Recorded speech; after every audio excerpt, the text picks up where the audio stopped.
Құрметті студенттер, бүгін бейне жазбада біздің қарастыратын тақырыбымыз қылмыстық атқару, Қазақстан Республикасы қылмыстық атқару құқығының құқығы пәнінен қылмыстық атқару құқығының түсінігі, пәні және курс жүйесі және оның қайнар көздері атты материалдарға тоқталамыз.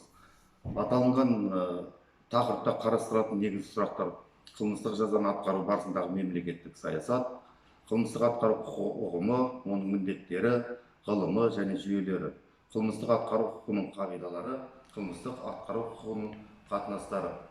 Жалпы елімізде өтіп жатқан әлеуметтік экономикалық саяси құқықтық өзгерістердің ең басты мақсаты ол қоғамымыздың құрылысын жақсарту. Бүгінгі таңда мемлекеттің жүргізіп отқан саясаты да осы. Ал енді негізгі тақырыбымызға оралатын болсақ, қылмыстық жазаны атқару барысындағы мемлекеттік саясат. Мемлекет белгілі бір әлеуметтік мақсатқа жету үшін нақты саясатты басшылық қылады. Сол көзделген мақсатқа жетудің жолдары мен тәсілдері саясат анықталғаннан кейін ғана дайындалады. Қазақстанның ішкі және сыртқы саясатының негізгі бағытын Қазақстан Республикасының Конституциясында көзделгендей Қазақстан Республикасының президенті анықтайды. Сондықтан біздегі мемлекеттің даму саясатын біртұтас даму деп айтуға болады. Саясаттың біртұтастығын анықтайтын жалпы мақсаттар мемлекеттік органдардың қызметі арқылы жүргізіліп, іске асырылады және күрделі сатылардан өтеді. Мемлекеттік саясат бұл тарауымды құбылыс. Ол қоғамдық өмірдің әртүрлі салаларында кездеседі. Елдің даму бағытын ескере отырып, қоғам өмірі салаларда әдепкі мемлекет саясатының өздеріне қатысушыларын анықтап, іс жүзінде көрсете бастайды. Қазақстан Республикасының Конституциясының негізінде әлеуметтік экономикалық саясаттың негізгі бағытын Қазақстан Республикасының үкіметі жүзеге асырады. Осы айтылғандардай қоғам өмірі салаларының әр алуандығына байланысты осындай бағыттың бір түрі мемлекеттің қауіпсіздігі, қоғам тәртібін сақтау, қылмыспен күрес саласындағы саясат болып табылады. Бұл саясат қазір қылмыстық саясат деген атауға ие. Ол мемлекеттік қылмыстылықты бақылаудың әдісіне, нысандарына, қағидаларына, мақсаттарына, тағы басқа жақтарына баға және бағыт береді. Қылмыстық саясаттың өзі немесе оның құрамдас бөліктері мемлекеттің осы саладағы саясатын белгілегенде бұрынғы өткен уақыттарда осы қызметкерлерге баға береді және алдағы уақытта жаңа тәсілдер қолдану арқылы жетуге бағыт бағдар беріледі. Осы саладағы мемлекеттік саясат жан-жақты болып бөлінеді. Айталық, бұл саясаттардың түрлері қандай? Біріншіден, қылмыстың алдын алудағы саясат, қылмыстық құқықтағы саясат, қылмыстық атқару саясаты, қылмыстық іс жүргізу саясаты. Егер қылмыстық жазаны атқару саласындағы саясатты алып қарасақ, ол қылмыстық саясатпен тығыз байланысты. Өйткені ол мемлекет жүргізген әлеуметтік саясаттың бір түрі болып табылады. Қылмыстық саясаттың мазмұнын, көлемін анықтау күрделі мәселе. Ал қылмыстық атқару құқық саясатының мазмұнын анықтау келгенде, оны құқық шеңберінде қарастыруға жататын мәселелермен байланыстыра анықтаған дұрыс. Қылмыстық атқару құқығы ғана емес, басқа құқық салаларда өз нормаларының бағытын сол құқықтың қағидаларына, міндетіне қарай белгілейді. Түбінде сол құқықтың қандай мақсатта, қандай бағытта қолданылатыны, неге жетуді көздейтіндігі анықталады. Бұл бір жағынан. Ал екінші жағынан құқықтық саясат қылмыспен күресетін арнайы органдар қызметінің мақсатын, нысанын, мазмұнын анықтайды. Сапасына қарай және шығу табиғаты бойынша саясат пен құқықты біріктіріп қарауға болмайды. Бұлар екеуі екі бөлек сипатқа ие және түсініктері де бөлек. Құқықтың бағытына келгенде саясат құқықтың негізін қалаушы фактор болып табылады. Дәлірек айтқанда, мемлекет саясатқа сүйене отырып құқықты жасайды. Құқық өзінің нормаларында жүргізіліп отырған саясаттың сәйкес келер тұстарын көрсетіп, ол нормаларға сол құқықтың мазмұнына үстем болады. Жазаны орындау саласындағы саясат мемлекеттің бағытын, тәсілдерін, қағидаларын, мақсатын білдіреді және жазаның орындалуы туралы мемлекеттің көзқарасын іс жүзінде көрсетумен айналысады. Жазаны орындау туралы саясат әлеуметтік құқық саясатқа өзінің үлесін осылай қосады. Халықаралық келісімдерде белгіленген сотталушыға деген көзқарастың және адамдардың құқықтарын қорғау туралы жалпы ережелер мен қағидалардың құндылығы жоғары деп танылып, басқа мемлекеттермен осы саладағы қатынастар жасау кезінде жетекшілік рөл атқарады. Сондықтан ол заңдардың идеологиясы мен қағидалары жазаны атқару саласындағы саясатқа және қылмыстық атқару заңдарының өзінің көрінісін тауып отырады.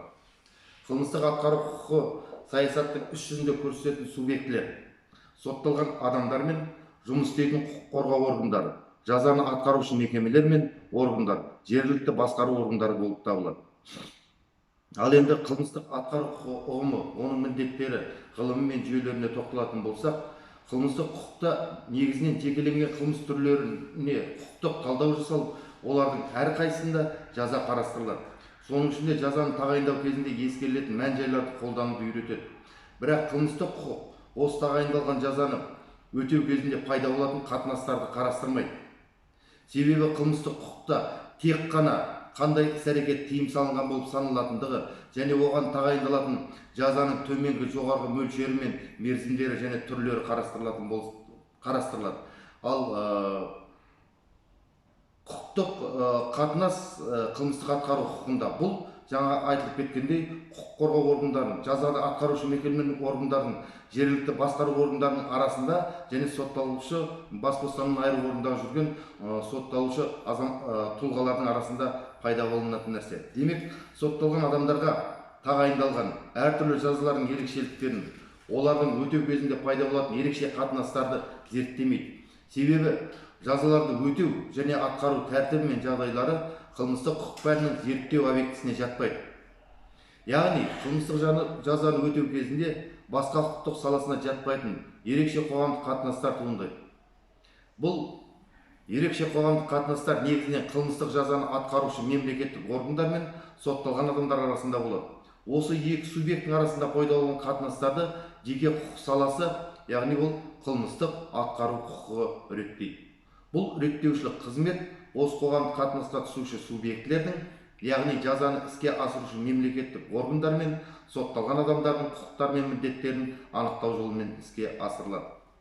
Қылмыстық атқару заңы жазаны өтеу мен атқарудың тәртібі мен жағдайларын сотталған адамдарға болсын, басқа адамдарда болсын, қылмыс жасаудан сақтандыру, сотталған адамдар түзеу мақсатында қарастырады.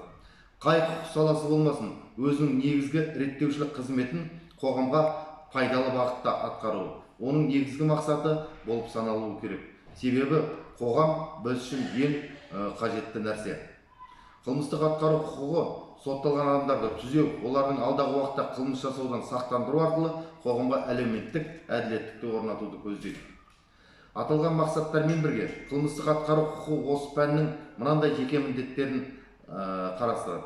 Жазаларды өтеу тәртібі мен жағдайларын реттеу, сотталғандар түзеу құралдарын анықтау, сотталған адамдардың құқықтарын, бостандығы мен заңды мүдделерін қорғау, әлеуметтік бейімделуге көмек көрсету. Жазаның жүйесінде және оларды атқаратын органдар мен мекемелердің түрлеріне қарай бұл мақсаттар мен міндеттер нақтыланады және дараланады. Ол әр жазаның орындалу кезінде пайда болатын қатынастардың ерекшелігіне байланысты болып табылады. Сотталғандарды еңбекке баулу, оларды орта және кәсіптік білім беру, денсаулығын сақтау, қамтамасыз ету, сотталған адамдар мен онда қызмет жасайтын адамдардың жеке бас қауіпсіздігін қамтамасыз ету, оперативтік іздестіру қызметін атқаратын органдарға көмек көрсету, жазаны атқарушы мекемелерге заңдылық құқық тәртібін қамтамасыз ету. Бұл қылмыстық атқару мекемелер жүйесінің міндеттері болып саналады. Бұл міндеттерді іске асыру күрделі мәселе болып есептеледі. Себебі аталған міндеттерді іске асыру үшін қылмыстық атқару заңында қарастырылған барлық қатынастарды, міндеттер мен құқықтарды қосып, кешенді түрде пайдалану керек. Қылмыстық атқару құқығы маңызы жағынан келгенде құқық саласы ретінде ғана емес, сондай-ақ ғылым түрі ретінде де қолданылады. Бұл пән көлемі жағынан жалпы және ерекше бөлімге бөлінеді. Жалпы бөлімде нақты жазаларды атқару кезінде негізге алынатын жалпы ережелер қарастырылады. Жалпы ереже ретінде қылмыстық атқару құқығының түсінігі, қағидалар мен міндеттері, оның қайнар көздері, сотталған адамдардың құқықтық жағдайлары, сондай-ақ жазаны атқарушы мекемелердің органдарының түрлері, олардың қызметіне бақылау жасау мәселесі қарастырылады. Ерекше бөлімде қылмыстық атқару құқығының реттелетін жекеленген жазаларды атқарудың тәртібі мен жағдайлары баяндалады. Сонымен бірге жазаны өтеген адамдарға көмек көрсету, оларға бақылау мәселелері де қарастырылады. Аталған жағдайлардың барлығын біз, құрметті студенттер, бұлардың барлығын біз келешекте басқа дәрістік сабақта, семинарлық тәжірибелік сабақтарда толықтай тоқталып қарастырамыз. Қылмыстық атқару құқығының қағидалары дегеніміз қалай түсінеміз? Жалпы қылмыстық атқару құқығының қағидалары ретінде барлық нормалардың бағытын бір жолға салып біріктіретін, сол бағытта нормаларын түзететін, құқықтық қатынастарды реттеу жолында басшылыққа алып отыратын заңның ізгі пікірлері алынады. Демек, қылмыстық атқару құқығының қағидалары дегеніміз құқықтың осы саласының сипатына, оның мазмұны мен міндеттеріне қоғамның пікірін білдіретін негізгі ережелер, жетекшілікке алынатын идеялар болып табылады. Осы құқықтық қағидалар арқылы қылмыстық атқару құқығының қандай бағытта жұмыс істейтіндігін байқауға болады. Қылмыстық атқару құқығының объектісі қылмыстық құқық тәрізді құқық салаларымен ұқсас болғандықтан, оның қағидаларына ішінара ұқсастық байқалады. Бірақ қағидалардың атауында ұқсастық, біркелкілік байқалғанымен, оларды түсіндіру кезінде осы құқық саласына ғана тән бағыт қолданылатын ерекшеліктері анықталынады. Әдетте құқық қағидалары жалпы құқықтық, салааралық және салалық деп бөлінеді. Жалпы құқықтық қағидалар барлық құқық салаларына тән болып келеді. Ал олар барлық құқықтарда да кездеседі. Салааралық қағидалар белгілі бір құқықтарда ғана кездеседі. Біздегі салааралық қағидалар қылмыстық құқық пен қылмыстық іс жүргізу құқығымен ұқсас болып келеді. Ал белгілі бір құқық саласына ғана тән, сол құқықтық мазмұн маңызын білдіретін қағидалар салалық қағидалар деп аталады. Олар негізгі бір ғана пәнге тән болып келеді. Олар заңның өзінде жеке нормаларында аталып көрсетілмейді. Қылмыстық атқару заңының қағидалары заңның мазмұнын сипаттайды. Қағидаларды заңда және бап ретінде атап көрсетудің бір жақсы жағы, ол осы құқықтың қағидаларын атау кезінде орын алуы мүмкін әралуандыққа, әртүрлілікке жол бермейді. Сондай-ақ пікір таластыруға, белгілі бір қателіктерге баруға жол бермейді. Себебі әр оқытушының осы құқықтың жетекшілікке алатын идеясы ретінде пайымдаған ойлары кейде даулы болуы да мүмкін.